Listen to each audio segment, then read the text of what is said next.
trying to gauge the level of good or bad on that Michigan State sports things.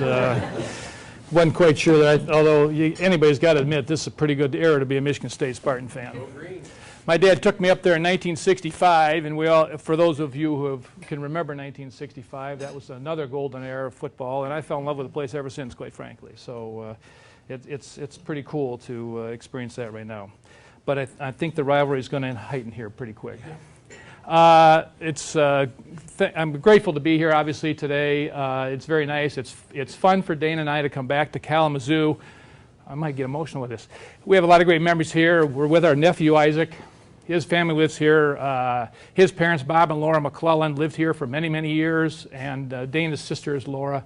So we've had a lot of fun times here, so it's really cool to be back. Ironically, it's Bob's birthday, Isaac's dad's birthday this morning, too. So to be here with this type of crowd and this message is very meaningful for us as well. So we're grateful for that.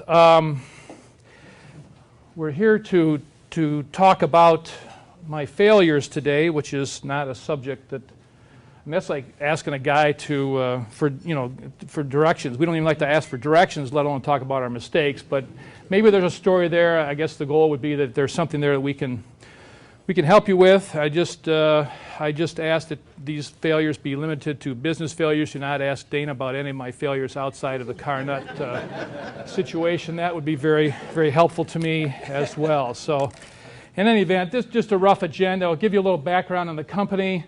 I said 4 big failures. I don't know why I used the word big, but I did. Then we'll double back and look at them from maybe a different perspective, and I'll tell you what I feel like my challenge is for as I kind of get up every day. I guess the short answer to failures would be, you heard that I'd start. Well, I'll wait a second to tell that story. The company started in 1933. This is Sue Carr. It's not a great picture, but Sue is standing outside of the building that she built in Ferndale in 1946, right after World War II. She literally did start roasting nuts in her kitchen down by the old Tiger Stadium. Ended up moving the company out here after World War II and running it with her brother for many, many years. Interestingly, this family truly was kind of nuts. I mean, there were 2 other siblings. They were from Ohio. 2 other siblings started and ran rather successful nut companies as well. So I don't know what it was about that about the family there. My dad bought the business in 1967. He has prior snack food experience. As I look around, I don't know whether this will be meaningful to anyone or not, but his dad was in the potato chip business. A company called New Era Potato Chips started in Detroit back in the 30s. And so I thought I'd put that can up. You see that's still maybe on some silos and farm areas around the state or flea markets. You can get the eBay. I think it's 25 or 30 bucks. You can buy a can. Great for storing dog food. We did that for many years. I put a little blip from the can that this is how what you used to be able to say about potato chips, that chemical analysis has proven New Era potato chips to be a highly concentrated, energy-producing food, 95% digestible. Feast without fear. So, you always wonder, it's that other 5% that gets you. And I don't think that many of us are feasting without fear as we indulge in potato chips these days. So I must say I'm rather thankful to be in the nut category today rather than the potato chip category. Although when I got started in 1984, really nuts were a 4-letter word. It was all about fat, and all fat was bad fat. So science, fortunately, we've been able to ride that wave a little bit to where we can now feel good about that. I joined, as Jeff said, my dad in 1984. I came out of college and started my career in banking. Probably not the best training ground if you're going to go into the consumer products business, but it is what it is. And I always remember some good advice. We were able, as a young lender, to sit there with the bank chairman one day and ask him some questions. So he was kind of a gruff old guy, but we sat down and somebody asked him the question, okay, how do you get to be bank chairman? The guy just kind of said 2 words: good decisions. Okay, yeah, got to get this right now. So that was interesting. So then somebody asked the next logical question. Well, how does one go about making good decisions? He says 1 word: experience. Well, that's very helpful, sir. Thank you very much. Now, how do you go about getting experience? 2 words: bad decisions. So I could probably stop there and pretty much say you got my story at this particular point in time. But I did, I had worked growing up there many, many years. How many remember pistachios when they were red? You might remember they used to be red. They were red because in Iran, they all came from Iran and Turkey back then, and they would dye them. It was kind of a gimmick, but also they covered up the blemishes on the pistachio. That was another reason for doing it. Today, pistachios never hit the ground. If they do, they stay there, so they're able to have that nice white look to them. So, but back then, the pistachios we bought came to us in 20-pound boxes, and this was my first day on the job, and they had a lot of salt in the box, so before we put the pistachios in the bag to package them, we had to shake that salt off. So we'd have a screener about a little bigger than this podium right here, and you poured the pistachios in the box and you shook them, and the salt fell in, and then you poured them in, we packaged them. So my mom sends me off, my first day of work, you know, I'm whatever I am, 16 years old, I guess at that point in time. My job was to shake the salt off those pistachios. I got my nice white t-shirt on, and away we go to work. Man, that t-shirt was bright red by the time I came home. 20 barrels later, a couple thousand pounds, that's the way it worked. We don't have to do that anymore today, but that was my first day in the job. 1995, as Jeff said too, my dad retired, and we transitioned the business. He walked away and never looked back. It worked out very well. So I really went from banking, where I thought, well, there's no money in banking. I'm going to go to work for peanuts. Got there and realized there's really no money in peanuts either. So, but I guess officially I'd be called a third-generation snack food junkie. That's kind of how I look at it. So at Car Nuts, we do three things. We do roast. We only oil roast at Car Nuts, so we're roasting primarily peanuts, sunflower kernels, almonds, and cashews. Those are the main things that we do. We don't do any dry roasting. We do sell dry roasted product. We just repackage it. We also blend. We do our own trail mixes. We really only roast half the ingredients that we use. We're using about 35 million pounds a year all of our ingredients, and then we package. We package three different ways: a regular little pillow bag like you're used to seeing. We put bags in a resealable pouch. We do multi-packs. We put bags in a box. So those are the three things that we kind of do. We're in Madison Heights, Michigan. We moved there at the end of 2004. We'll talk more about that. Over the years, we've done a lot of things, and to try to kind of jumpstart the thing, get it going in a certain momentum. We've put these things in the back of bars over the years and dispensed warm nuts for those who are sitting at the bar or wherever. We've done gift catalogs where we've sent out holiday gift nuts. This is what the bulk of the business was for most of its years, and it's still a part of the business where we have racks like this in stores, primarily convenience stores or gas stations. And we have gentlemen or ladies in a truck pull up with the product in the back of the truck and go in and service the section for you. So you'll see us gas stations today. This is a rack back in the 70s. We've tried to change our logo over the years. Some say I kind of get carried away. Every 3 years I'd change our colors whether we needed to or not. But so these are some of the different packaging ideas and things that we've worked on over the years to try to get us going. And it's still a part of our business. It used to be about 100% of our business. Now it's more like 20% of our business, which has been a good thing. So we'll start by talking about, here's a failure for you. We're in the early 90s. It's tough economic times in the Detroit area, and at that point in time we were simply a Michigan-based business, heavily dependent on Southeast Michigan, although we're selling products even up in here at that time. And we're struggling, to be quite frank about it. And so we had made some difficult decisions with parts of our workforce ourselves in terms of taking some cuts to get things going in the right direction. We had a labor situation with our inside people that didn't offer us a lot of work rule flexibility. We needed some wage concessions from them as well. And so we were at a crossroads.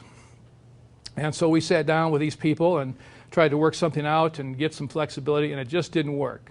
The result was a labor dispute for us. Now, we really thought this would be a short-term fix, that once we got started on this, you know, this would be 30, 60 days, and we'd be back in business.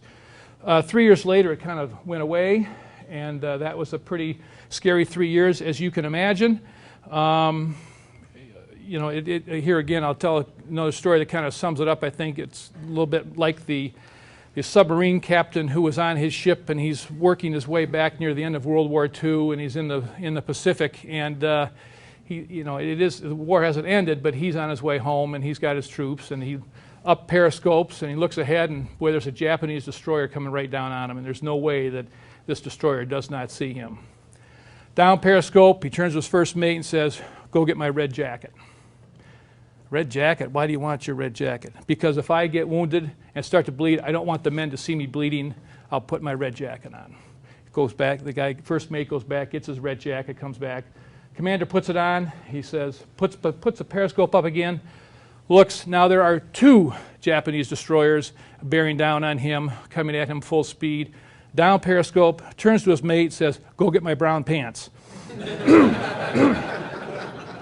That's kind of like what this felt like when all of a sudden your whole workforce is sitting out there on the curb and you're wondering what to do now. It resulted in us replacing the entire workforce, quite frankly.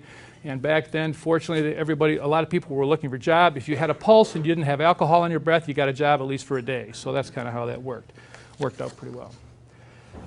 Second failure would be in the vending category.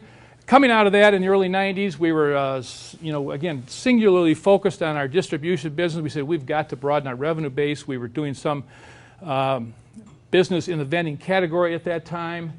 So we said, all right, let's try to expand that. So we went to a national trade show, and we saw what we thought were some opportunities, and we got some momentum going. We started with straight nut items, but we knew that it didn't take too long to realize that we weren't going to have a lot of long-term success simply with nut items, because you got this big 800-pound gorilla in the room called planters, and that little guy with a monocle was going to, not going to be too pleased with the little guy coming up trying to steal his stuff. So at that point in time, in 1995, we decided we're going to try the trail mix category. We had looked at, again, competitors in that category. They were smaller regional guys. We thought they were a little softer. Planters wasn't really interested in doing anything in the trail mix category, so we got all hepped up, came up with these 3 brand new items, really cool names and package graphics. We took our packaging expertise, or what we felt was our expertise, from the convenience store category, and we applied those same principles into the vend category and launched them in 1995 to great fanfare, and they did really well. And then in 1997 we discontinued all of them. That was rather disheartening, but the reality was we kind of missed the cues, if you will. We misread the channel. People don't look at product the same way in the vend category as they do in the convenience store category. As you know, if you buy out of a vending machine, you don't get to touch it till you paid for it. And it's all about how does that bag look in the machine. So we made some fundamental errors there, but we came back, we circled the wagons, we kind of figured that out. We listened to our sales team out there, and we came back and revisited that, felt, you know what, this is really where we think we need to be. Let's try it again. So second time worked out pretty well. As Jeff alluded to, we came up with sweet and salty. A great little mix that obviously started a lot of momentum for us at that particular point in time. So that one proved to be a good value in 3 ways. It looked like a good value in the machine. It was a good profitable item for us. The vend operator could make good money on it and had good consumer value as well. So that's really how that got started in the vend category. Let me get a drink of water here.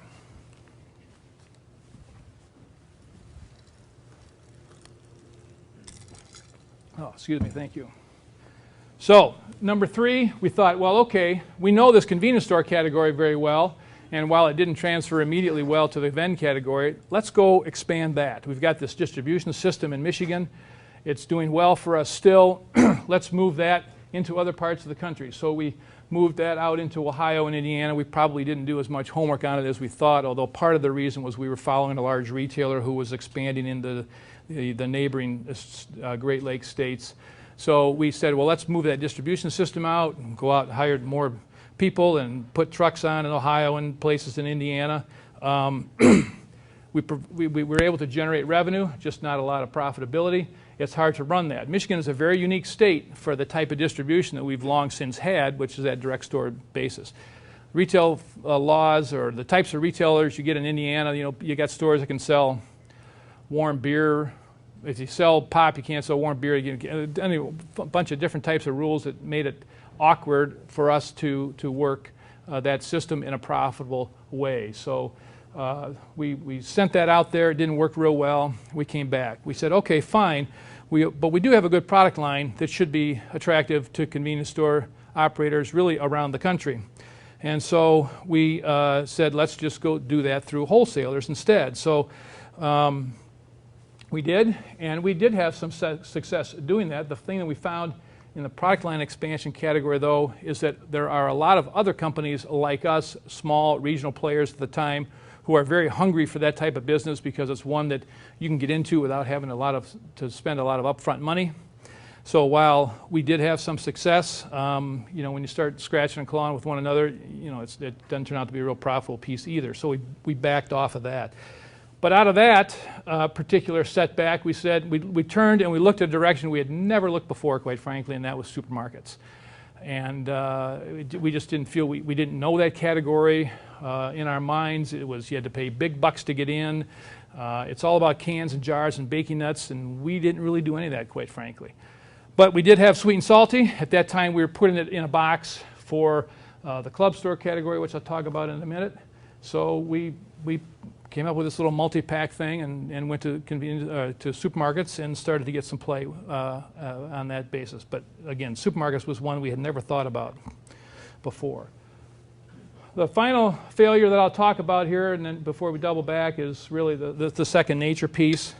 Second Nature was a launch originally intended for a large convenience store group, about 600 stores out in the northeast part of the country. They came to us, among others, and said, we'd like you to design a whole private label program for our stores.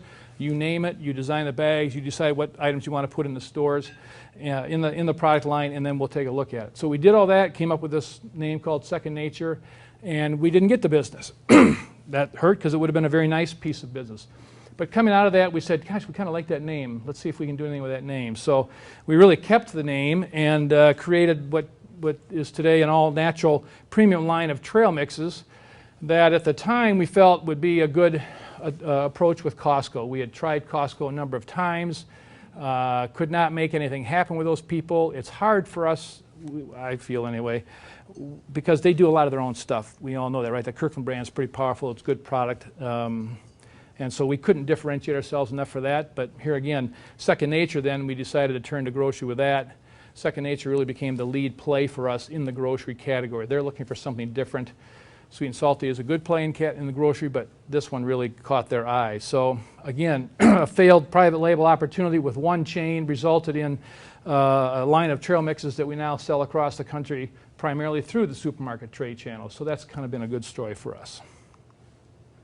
And that looks like this. This is a shameless plug. You'll see several of these throughout the presentation. I make no apologies for them, quite frankly. All right. So those are the four biggies that we that for us really were change points for us in our business. There were lessons that we learned coming out of that. We knew we needed a vision and a strategy. For us, it was the trail mix piece. We had to find some what is often referred to in the, I guess, CPG space as white space. You've got to find a place to play where others aren't playing, and you can make a difference and be attractive to the marketplace. For us, that was going to be trail mixes, and it has proven to be a good space for us over time. We've been able to do that. Innovation has been good to us. We've learned how to compete with the big guys, with the planners and the private label guys of the world. You know, I guess kind of like the Navy story, they're big aircraft carriers. They move very slowly, you know, and they can bowl you over, but they don't move quickly. So we've had to become a little bit nimble and dance around a little bit. You know, it's the old adage, one man's trash is another man's treasure. What is not good business for them, it can be very good, profitable business for us. So we are greatly appreciative for that. With that, you know, we did have to pay to play in the supermarkets. That's just the way the game is played. But in that category, there's bigger competitors, but there's fewer of them. So that's worked well for us. You know, so far I've spanned about 20 years, not 20 years, but good 10 years in my talk, if you will. Change happens a little slowly. One of the big resource books for me over the years has been Jim Collins' book, Good to Great. Anybody read that book? If you know that book, you know the flywheel piece, right? That wheel turns very slow. Believe me, we've had a very slow turning wheel for many years, but I don't know where you are in your wheel turning process, but I will tell you that it starts to turn faster after a period of time. So patient perseverance, I guess, is what has helped us in that category. We took some risks. The then category with sweet and salty worked very well. We got best sales call I ever made, sitting at my desk one day, literally Sam's Club calls us. Says, we've done some focus groups with our vending community and they'd like us to carry your product. Would you consider that? You know, I don't know how you guys would react. That's both a yay and a oh my gosh at the same time, particularly at this particular stage in our history. And so we wrestle with that, and we're getting articles from our CPAs that say, you know, these guys crush people like you. You know, I mean, they would eat us for a snack, no pun intended. But we did it, we went after it, and it's been a good partnership for us. Also, in 2004, we bought a new plant, made a big investment, and moved our facility, which we needed to do. The other thing that helped us, particularly in those across the board, I'm not going to tell you we get it right every time, but in the early days when we made those mistakes in the vend category with those trail mixes, while we didn't have the presentation right, we were at least spared by the fact that the product tasted well. And so we were able to overcome some tactical mistakes with a good quality product. That was helpful as well. So those are some of the lessons that I think anybody perhaps would see or that you could look at from the outside and identify with that we took away. But there's another story that you know, we kind of turned the corner here a little bit within that story that is, I think, part of this meeting today, and I want to share with you. And that starts in 1984, which was the year that I started with Carnut, and also the year of the birth of our first child later on. In the year, a very exciting time, obviously, but also the year that I really met God in a more personal way. You know, when I came to work for my dad, it was a combination of cockiness and fear at the same time. I mean, I'm sitting there looking, come on, Dad, seriously, can't you see this? I mean, look, we just do this, this, and this, and off we go. But at the same time, there was also that fear aspect of, okay, we've got 75 employees here, and at some point in time, I might be fully responsible for their livelihoods. I'd better pay attention here. So that led me to my knees, and where I met God in a personal way. And the deal I made with him was, he was, no pun intended, he was my vending machine. I shoot a prayer up to him, I pull the lever, he comes back, and he blesses what I do. Seemed pretty simple to me, and but unfortunately, for the first 7 years, that led to my wilderness journey.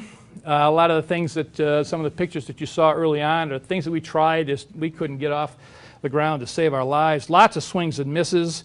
Some of those I showed in that previous slide. That went on for about 7 years, and then things got worse. So that's when the labor dispute happened. Excuse me.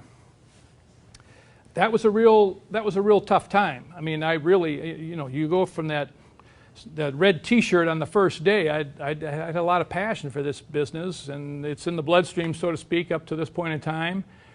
And all of a sudden, on a particular day, you're looking out on the street, and we're taking every piece of product off of every one of these route trucks, and everybody's out there, and the burn barrels are there, and everything's going on. The signs are up. And I didn't remember signing up for that, quite frankly. And that was a tough time. That was, you know, I remember going to say to my dad, look, Dad, you know what? You make the call. I'm behind you all the way. You do whatever you want to do. You know, we don't have a lot of good stuff going on right now, so if that's what you want to do, I'm all with you. I don't know what I was thinking, quite frankly, but we did that. And he went forward with it. And he will tell you that was the best decision he ever made. That could make me weep. At the same time, I got to go to my knees and say, okay, God, I thought this is where you wanted me. You know, I thought this was it for me, but if I missed it, okay, I'll take that, and we'll go do something else. So as I say, 3 years under that scenario was pretty tough, but we came out of it well, and my dad ended up having quadruple bypass surgery at the end, heart bypass surgery at the end of that. But we made it, and he is clearly my Moses, and that started the opportunity for us to enter the promised land. For me to enter the promised land, I really look at Dad as he retired in '95. He just died last year. Yeah, but he was, for whatever reason, I can't tell you why exactly, but he didn't have the opportunities that he ended up laying the groundwork for me to have the opportunity to go in there. So I feel like Joshua, and if you know the story, when he enters the promised land, full of milk and honey, but you know, where there's honey, there's bees, and they sting. And so it wasn't that easy, as I'm sure many can attest to as well. When we launched Sweet and Salty in '97, it started to do very well. In 2000 and something, it was Salty Snack of the Year in the vending category.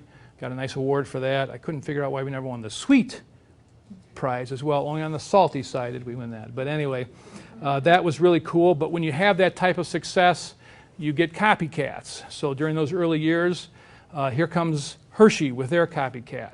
And here comes Planters with their copycat. And here comes Mars with their copycat. And I didn't know that at the time, but none of those, we were able to, I guess, fend those off. I think in large part because, as I said earlier, for these big guys, those things are oftentimes just a quarterly initiative. I mean, it's hard for them to gain momentum. And so what's a quarterly initiative for them is my lifeline, quite frankly. So we had good folks out there, and they were able to defend the turf, and we survived that period. But all that to say that, you get some things going, and people are going to start shooting at you. The Sam's thing, as I said, was a scary situation. That was a prayerful moment in time as well, to say, okay, do you really want me to go here and start a relationship with these big guys who could really, gobble us up? And that's back in the time where you used to read articles like that, right, where Walmart was getting some bad press for being kind of harsh on their suppliers and that type of stuff. I will tell you, they've been a wonderful partner for now a dozen years or so. But anyway, so that was kind of scary. In this presentation, I ran out of biblical analogies here, so I'm going to simply say that from 04 to 08 was simply a course correction for us. That's where we kind of went through that whole C-store gyration, figuring out how to restructure ourselves internally, kind of out of this category, move more into this category. It's where we started to think about grocery a little bit. And at the same time, in 2004, we bought a building and designed it for our stuff, and then moved. We bought it in April and moved in before the end of the year 2004. We needed to do that. That's the year W was offering. There's big tax incentives. It all had to run. So we turned the switch on December 21st, and everything worked. So we felt good about that, and away we went. From 09 to now, really has been can you see that? Has been a time of rapid growth and change. I will tell you that between 2010 and 2013, we doubled our volume. I'm sure there's other success stories equal to or greater than that in this room, but that creates a lot of chaos, a lot of turmoil. It's very difficult to do, but a lot of effort by a lot of people gets that done. We put a lot of automation in, the grocery piece, etc. So that's kind of a timeline for you as you go through our history and kind of slot those failures in that time frame. So to kind of oh, shoot, I don't know how this happened. Hang on a minute here. We'll get there. Come on. There we go. So really to summarize these failures as I look at them today, and this presentation, quite frankly, was helpful for me to step back and step up a little bit and look down and backwards at the same time.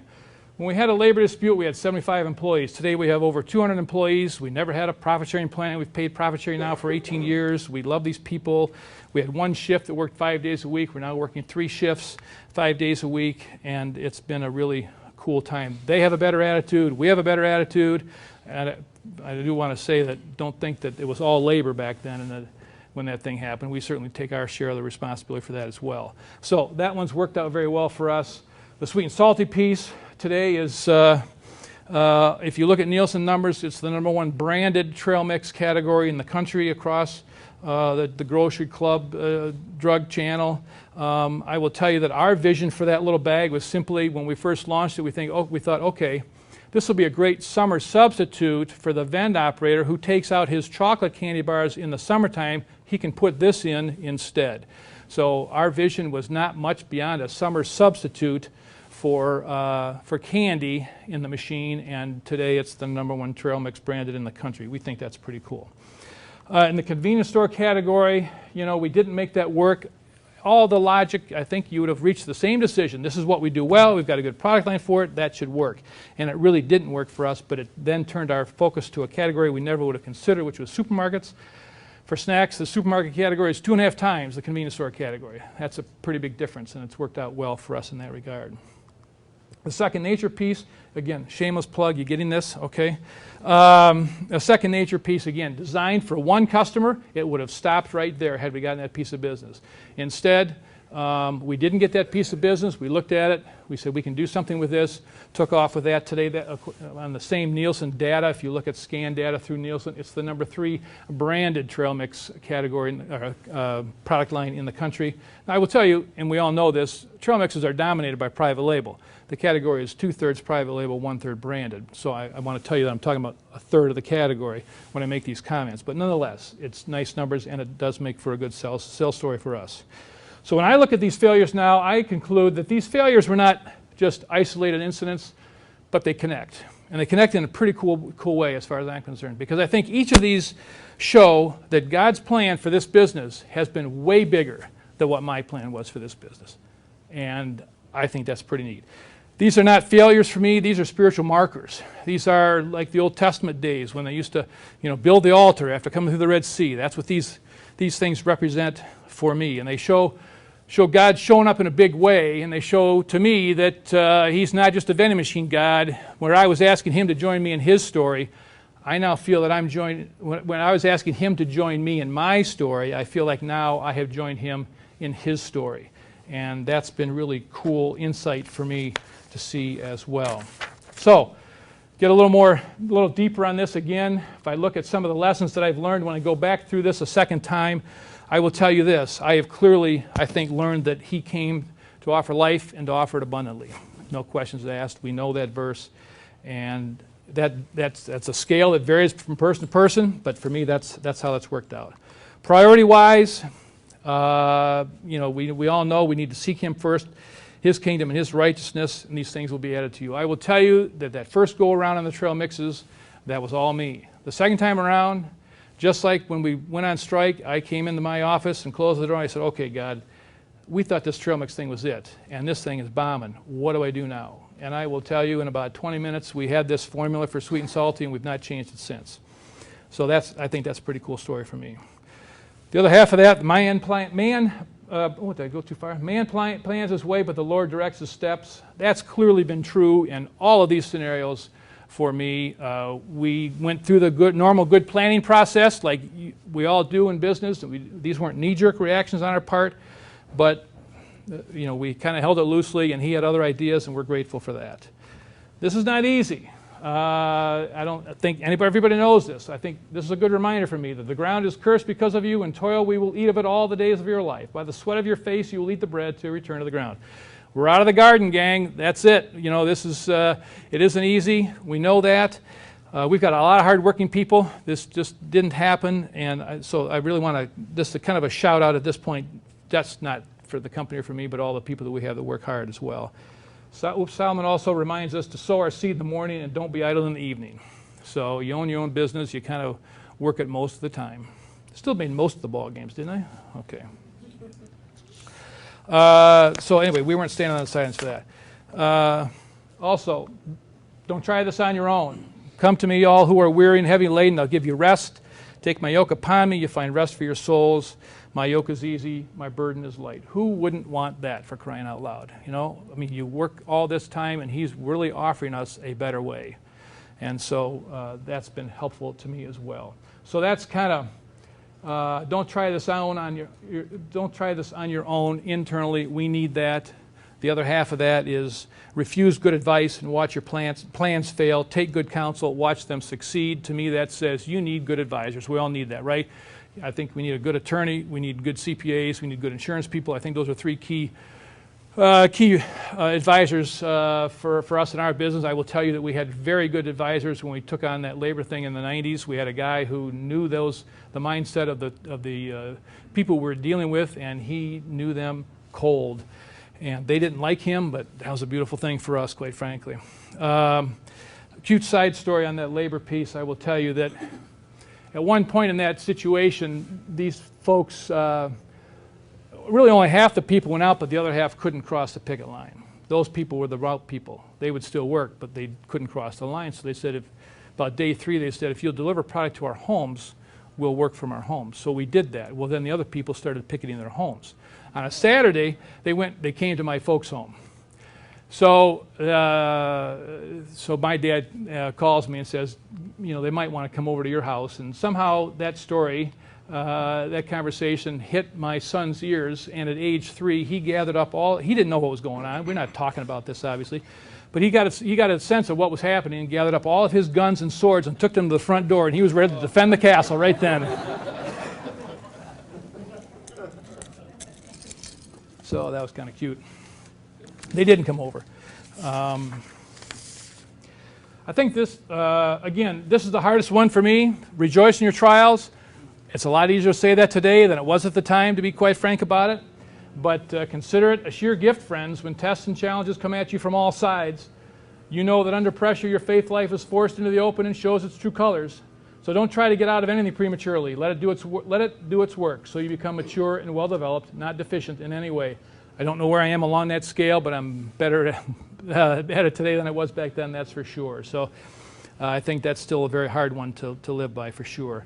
I think this one could be my life verse. God's not looking for direction. He's looking for direction, not perfection. We're not going to be perfect, obviously, and I'm the farthest thing from that. But this is, in the Message version, Paul says, I'm not saying that I have it all together, that I have it made, but I am well on my way, reaching out for Christ, who reached out for me.